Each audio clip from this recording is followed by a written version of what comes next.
Hi, everyone. Hello. How are you? Good. How you doing?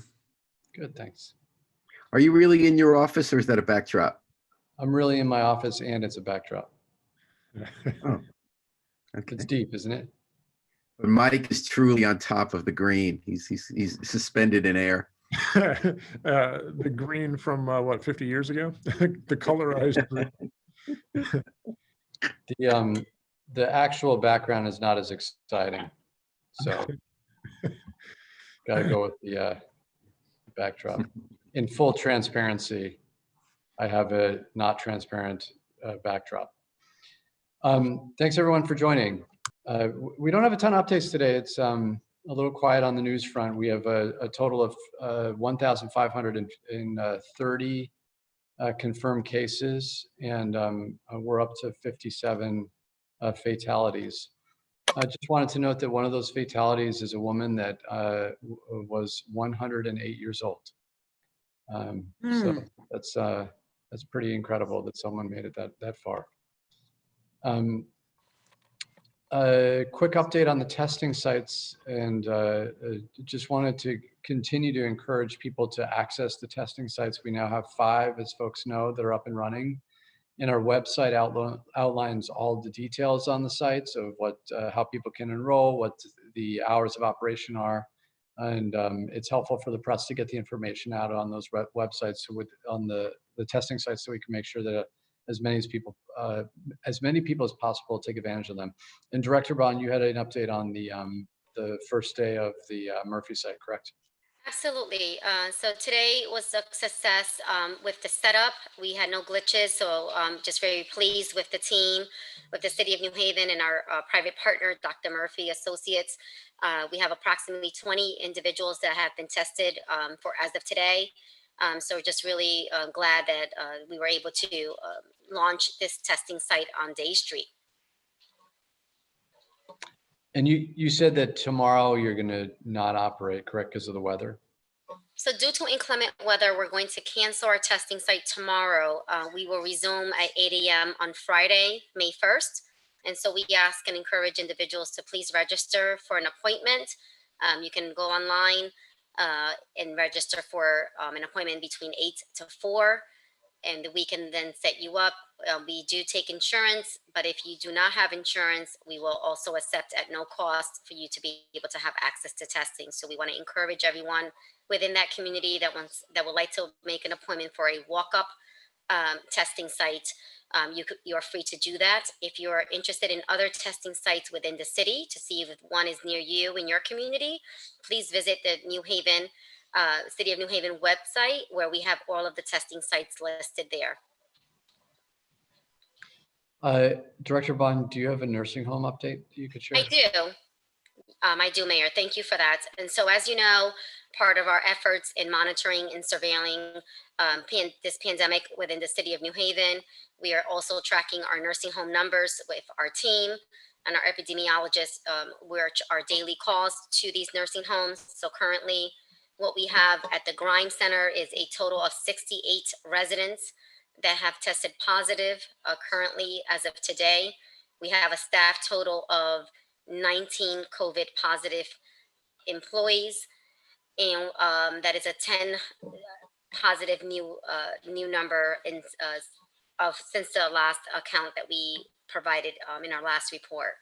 For Mary Wade, we also have some changes. So the Boardman Residential, we have 16 positive cases. The Kimberly Skilled Nursing Facility site, we have a total of 27 positive cases for residents, with a staff total of 28, 5 of which are non-clinical employees, which is two additional residents from the Boardman sites. We do have 5 more untimely deaths and 4 additional employees since my last report. Regal Care, we have 29 positive cases for that facility, staff total of 13 positive cases. And the difference between my last report is that we have 6 more confirmed cases, and we have 9 pending swabs within that particular facility. We also are monitoring advanced nursing, At this juncture, they have a total of 11 residents and a staff total of 7 positive cases. This is the difference between 2 more residents and staff that I did not report previously. That concludes my nursing home update. And I know, Dr. Tracy, you had some updates that you wanted to share with folks as well. And remember, you're on mute. Now I'm unmuted. Good afternoon, everyone. And I just wanted to give just about 2 points, 2 updates that we have. As you know, there have been concerns around grading policy for 4th marking period, since that's left up to the local LEA, which is the local education agency. And so we have been working, we've presented some information or guidance from the state of Connecticut Commissioner's Office, Commissioner of Education Office. And I just today convened a group of students, teachers, administrators, parents, and we just came off Zoom talking about what that should look like. Also, we have sent out a survey, and so quickly, we sent out a survey at noon yesterday and already received almost 2,000 responses to that survey from teachers, students, and parents. And so we're going to use some of those survey information to factor into a proposal that we'll be creating for the governance committee of the Board of Education that we'll be presenting to them Monday night at their governance meeting. And then we'll go from there. The leaning so far, majority is of what we've gotten back so far. They have tomorrow at noon to complete the survey. We've gotten back most leaning toward this pass, fail, pass with distinction option, but we'll see where we go from there. The second update we have is relating to a roadmap to school opening, whether it will be May 21st, whether it will be in the summer, in the fall, but we are working with a group, a cross section of individuals again, to make sure that we have a detailed roadmap as to what this would look like in 4 major areas: in the area of facilities around the cleaning and the preparation for the school, and whether or not people will be wearing masks back to school, social distancing, we're not sure. We have around instruction, what will that look like for our youngsters? And another category is a social emotional learning system. What would that look like when we start out school? And the last one was around technology. What would that look like? So these are only the 2 updates I have at this time on the side of education. Thanks, Dr. Tracy. So are there any questions from folks? Go ahead, Paul. I got a few, but first I wanted to clarify, if it's okay, from Director Bond. Did you say that 4 people died at Mary Wade in the last day? Or did I misunderstand that? You're on mute, Director Bond. Sorry, I'm on mute. No, that is not within the last day. That's just since I last reported. So in general, from the totality of the cases. Okay, sorry, I misunderstood that. And Dr. Tracy just mentioned that is there a possibility schools are going to reopen May 21st? I thought people were pretty set it was going to be through the end of the year. Or are we waiting on the governor on that one? You're on mute, Dr. Tracy. I'm mute again. Oh. We had you for a second. There you go. So I'm unmuted. So Paul, we are waiting on the governor of Connecticut to give his update. I know we have a call this afternoon at 5 where he's going to give another update. We're not sure what will come out of that. But to date, they have not said yay or nay to May 21st. But I'm just making assumptions based on other states around us that have closed until June, until the fall, to start a back school. So I'm making assumptions that we may follow suit. I'm not sure of that. Thank you. And just to may ask one other, one of our readers wrote in today, thankful about all the testing sites and saying they feel there's one big remaining gap on the west side of town by the McConaughey Terrace and the West Rock developments, that there's sort of a big tucked away part of town where people without cars don't really have access to a testing site. I know we filled in a lot of gaps last few weeks, Day Street, Dixwell, Fairhaven, The Hill. Anything in the works for the far west side of town? I think that it's obviously you've seen that these sites are pretty difficult to stand up.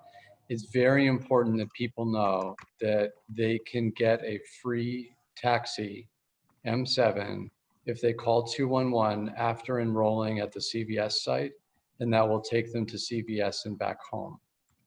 The additional neighborhood sites obviously have been popular, and people have been using them. And that indicates that creating more sites addresses a need. At the moment, we don't have any plans to add one near McConaughey Terrace. We have every other day we have, or Monday, Wednesday, Friday, we have a joint call that includes the Housing Authority, and they report on cases that they've identified and have been quite a good partner in getting messages out to the residents about accessibility on testing. But if we identify that there seems to be a problem there, we would of course consider it. And I could be wrong, but I think it's the other side of West Rock that's more populous at this point with the 4 developments. But thanks for the answer to that question. Yep. We're also doing a food drop there on Saturday. Where? I'm not, Brennan Rogers, I believe it is. I can double check that information, but we've been working hard to try to increase the number of, maybe Mike, you know that, but the number of sites that, or the accessibility of food. We've dramatically increased the number of meals that we've distributed through a variety of different methods, but still the need is more significant. And Connecticut Food Bank has been unable to provide what they have traditionally provided us as far as food. And so we're in conversations with the state on how to increase access to meals, and are working very hard to facilitate meals around the city. Mike, do you know the details on Brandon Rogers, if that's going to happen on Saturday? Yeah, the plan at this point is from 9 to 11. It will be at Catherine Brennan. I'm sorry, Catherine Brennan. Yeah, well, they're across the street. They literally sit on opposite sides of Wilmot Road. We're working out the logistics for the walk-up portion and for the drive-up portion. It'll be in cooperation with Vertical Church. They were able to secure sufficient food supplies for in anticipation of approximately 500 deliveries. Most of the delivery will be in effect of a drive up, using the bus drop off at Catherine Brennan School. We just actually got off the call for logistics on working with the police department to provide traffic assistance, but it will be simply to drive through, or there will also be a walk up portion as well. Folks will drive up, they'll put the groceries in the trunk and drive out. As I said, we're working with the food policy folks and the PD to finalize logistics, but that will go from 9 to 11 on Saturday. Mike, do you know what the capacity is? I'm a little concerned that if we put this out broadly over the press, that they're going to be totally overwhelmed, and there's going to be people that are outside of New Haven that might come. Right. We're trying to focus on the West Rock neighborhood, and the anticipated capacity is about 500 house, deliveries, effectively call it 500 cars or 500 persons. So we're comfortable not publishing that if you don't want to put advance word out. There's no need to. We only do that if you want to get the word out. So. Look, Paul, thanks for that offer. I appreciate that. Can we check with our food team in LaThaw to make sure that we have a sense of whether this would be a good or a bad idea to get out the word? I just don't want people to be overwhelmed. And then it's, we've been working hard in particular to facilitate food in different neighborhoods in the city that don't have their own food pantries. And West Rock is one of those neighborhoods. So I'd hate to have people driving from very far away that might be able to access food closer to their home. Right. Got it. No problem. We'll get back to you.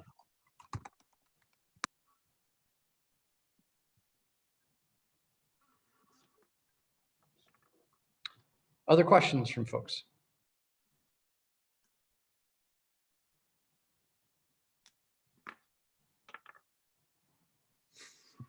Maybe we should ask each other questions. Go ahead, Paul. Oh, Kyle, wait, Paul, we're gonna go to Kyle first, all right, and then come back to you. Hi, guys. I just wanted to, two quick questions. I wanted to follow up.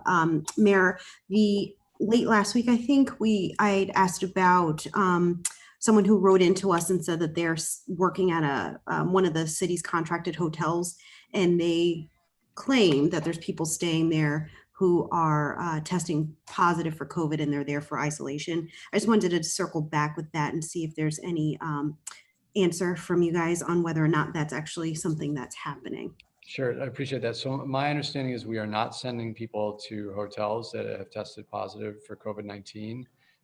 However, it would not be surprising if there are COVID-19 positive people staying in hotels. Just given the fact that there's a lot of asymptomatic people that carry this virus, it is highly possible that there are people staying in hotels that have COVID-19, but we don't as a policy send people to hotels that have COVID-19. Correct. I just want to add to that. So if they were to test positive, they would be relocated so that they can be kept out of that group. And so we do have, we are closely monitoring. Someone may be asked to self-isolate just for precaution, but just to the mayor's point, you know, they're not intentionally putting positive individuals in the hotels. And that's the purpose of the Career High School site, is to Exactly. provide a space for people that are COVID positive to recuperate. Okay, great. Exactly. Thank you. Yep. Go ahead, Paul. Yale New Haven today talked about regionally we've hit the peak of hospitalizations. There's still as many people in ICU as usual. I'm sure more people are still going to be getting sick. Are we in the peak in New Haven? What does that mean? So I think maybe I can, let me just hang on just a sec.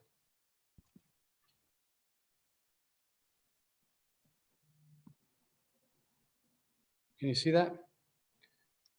Yeah. So this is just my graph every day to kind of keep track of how we're doing in New Haven.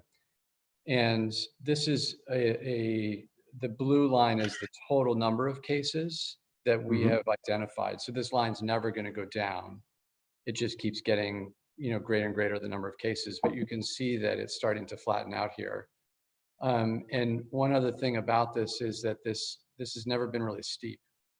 And I think that because this line has never been very steep, that is a result of the social distancing that we've done in New Haven and promoted, and the governor has promoted, that it's clear, and the hospital agrees, it's clear that it's had a very, very significant impact on the slowing of the spread of the viruses, and it's the reason we have not become Italy or New York.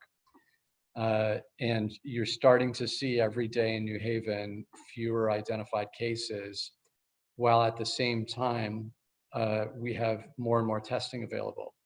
I was anticipating that with more and more testing available, the number of cases would go up significantly because we'd just be identifying more people. But the opposite has actually been the case, which to me means that the spread of the virus is slowing, and is slowing more than we originally thought it would, at a faster pace. All that being said, every wise person, an educated person that has an epidemiologist, that is an epidemiologist, or has a medical background, is still advising that we need to be very cautious about opening up. And in my calls with other mayors of large cities around the state, it is clear that we are all on the same page about being very cautious, not only for the health of the community, but also for the long-term resurgence of the economy. If we're too quick to open up and we have a rapid increase in cases, we're going to have to close down for much longer. But my numbers show that we're significantly slowing in our daily increase in cases. Thank you. Other questions? Good to talk with you all. We'll talk with you soon. Thanks, everybody.